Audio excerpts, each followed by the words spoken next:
Welcome back, YouTube. So today I'm gonna be telling y'all the story time on the time someone broke into my house.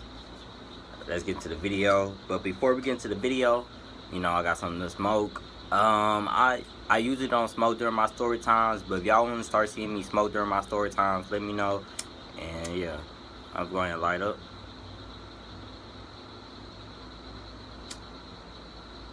So I'm gonna tell y'all the time that I got my house broken into. Now the whole reason why they broke into my house, and yes, I know the reason why they broke into my house. My mom kind of already told me, like she kind of like all type of shit. So the reason why they broke into my house was because I had a lot of money. Like I had a couple bands on hood, and later on to the story, y'all gonna figure out who broke into my house or kind of who broke into my house, and also they did take some shit. But I'm finna go ahead and tell y'all what exactly happened. So this whole story time happened when I was living in my old apartment. Me and my brother had moved out like my senior year. I moved out when I was like 17 on some shit. Me and my brother had got an apartment together. And at this time, I had a job and stuff. I was working, but also I had some bands on me too. Because, you gotta always have money coming in to replace the money that you spend. You know what I'm saying? So I probably had like 3 bands. I had 3 bands, like at the crib, at the house, like on me at all times or shit. Now, sometimes I would keep my money at the crib, but most of the time I had my money on me. You know what I'm saying? Thank God I had my money on me this day. So I stopped doing a lot of stuff that I used to do, as in like let people in my house or some shit. And also like, cause I used to have money just laying around the crib, like just laying on the dresser, on my table, on the floor. Like, not when I wasn't at the crib, but like when I was at the crib, I got money just laying everywhere on the shit. And niggas knew that, like niggas who came over my crib, cause I used to sell too on some shit. So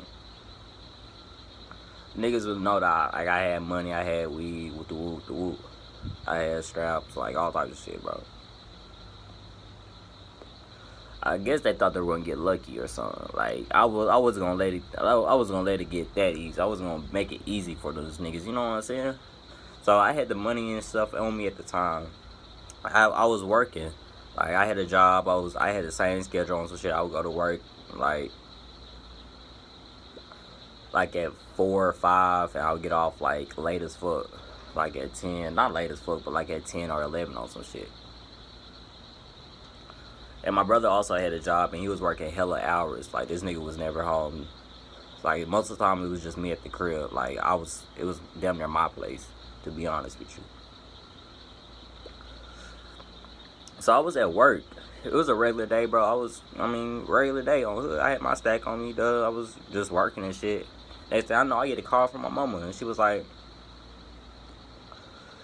I saw 3 boys.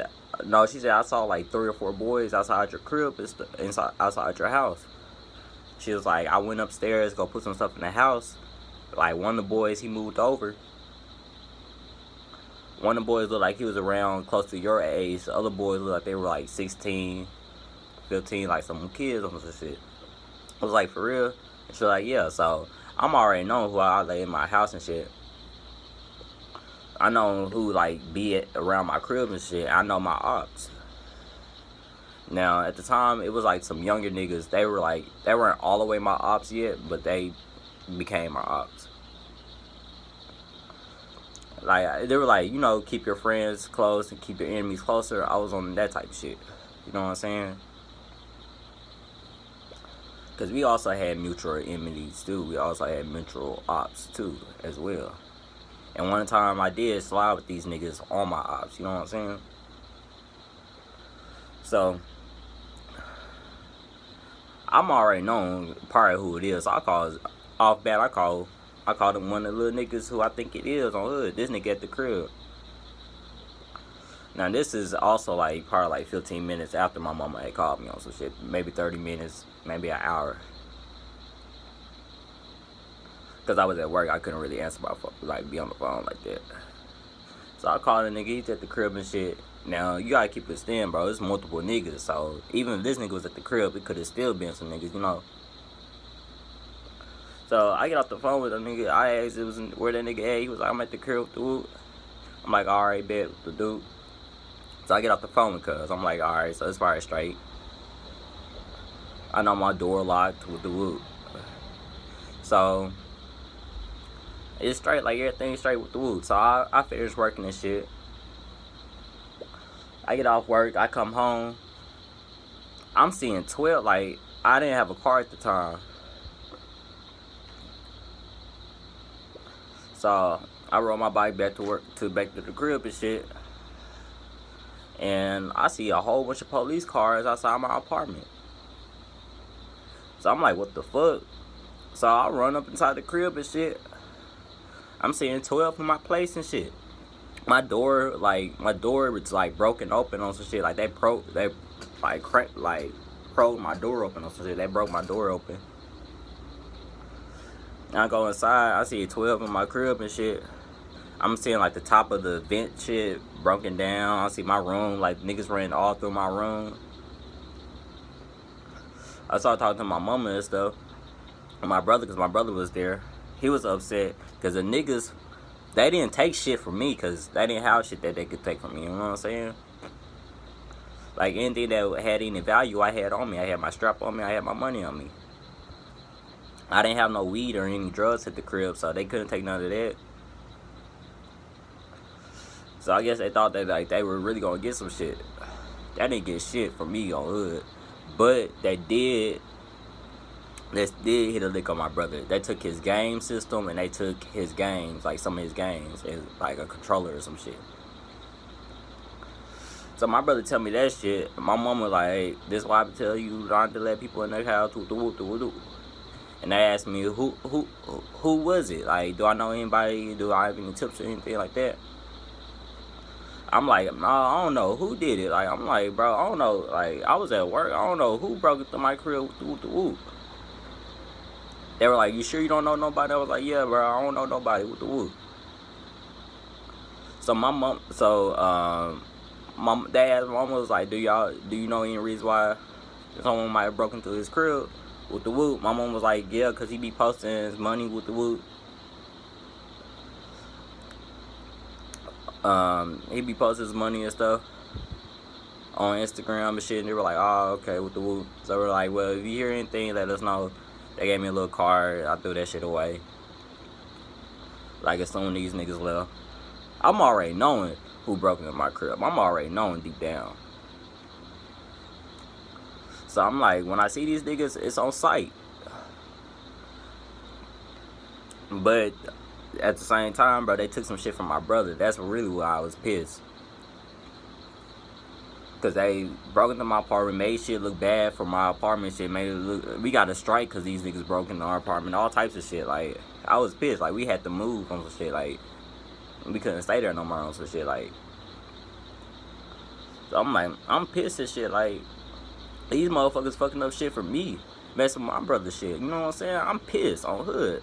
So I'm like, bro, I got this bankroll on me I got this bankroll on me. So I'm like, fuck it. I throw my brother a couple of $100 for his game system, the shit that they took. And I'm like, I know what it is. When I see these niggas, I know what it is on hood.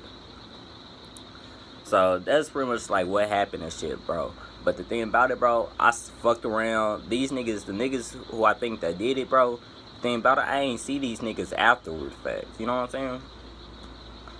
Like, these niggas, they stopped coming around. That's how I knew it was these niggas. You know what I'm saying? Because these niggas stopped coming around. They stopped, getting gas and shit. Like, niggas pussy. You know what I'm saying? So I'm like, I'm already knowing who did it. Duh. I let shit slide for a little while. I ain't going out my way looking for niggas. But at the same time, I know I'm gonna fuck around see these niggas again. So a couple months go by, and I'm chilling with my homeboy. We about to go smoke. I'm at his crib. I see one of these niggas like crossing the road on some shit. I'm like, I look a little bit closer. It's that nigga, Dub. I slid on that bitch ass nigga, bro. I ran up on his ass, cracked his ass on hood. Then nigga being pushed and shit. It's like, bro, you can't do this out there with the woo, with the woo. He was like, bro, meet me at my uncle crib. We can box there on some shit. Cause you know I gotta run my fade with the nigga. I gotta put some pressure on that nigga. You know what I'm saying? That nigga take off running, Dub, down the street. I ain't see that nigga until like the next day on some shit. Cause I went back to my homeboy crib. We smoked and shit.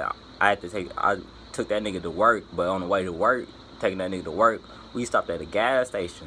I went to go get some gas for my car. I saw that nigga in the gas station. I slid on that nigga again on hood, bro. I slid on that nigga twice. Duh. The other 3 little niggas, I ain't never see those niggas again. But the nigga that I know had some part in it, and I know that part helped set the shit up, cause he kind of like the head boss of those motherfuckers. Like he be telling, like bro, like that nigga is like, I don't know. Like, out of all those niggas, like, he's the one that be on, like, the bullshit the most. I know he's the one that, like, brought the niggas to my crib and shit to do the bullshit. So, like, I slid on that nigga twice over that bullshit. Like, bro, I was not playing with that nigga. Like, I was not gonna let that nigga just slide on some shit breaking to my crib, making me, like, damn near, I broke my brother off some bread, nigga. I took money out of my pocket to give my brother because y'all took some shit from him on some shit. So, you know what I'm saying? So, yeah, a nigga handle that, it is what it is. Yeah, I took an L, you know what it is, but I made sure those niggas take an L too, you know what I'm saying? Took 2 L's, slid twice on hood. Then I saw niggas again on some shit, put some pressure on the niggas, Niggas did not want no pressure after that on Niggas on hood, I ain't seen niggas since on crib, do strays on hood. But yeah, that's the time I had to slide on some niggas, and that's the time that my crib got broken into because niggas wanted to be some bums. They didn't want to go and get the money themselves. They want to get, you know, wanted to get the money off of me. But nigga, you know, I ain't going like that, Niggas ain't take shit from me, The only thing that might have did was made me give my brother a couple $100 to go get him a new game system and shit. But yeah, that's the end of the video. C-Safe, Wolfpack, on game. Yeah. Crip, blue rag, that's crip shit. Cripolette, that's the crip, bitch. Yeah. And then they said we smoke crip sticks. Every bitch suck the crip dick. True. Still crippin' like Tookie was. Hope the sheriff don't book me, cuz. Straight up. And we ain't dancing, we crip walk. Shut up, bitch, it's a crip talk.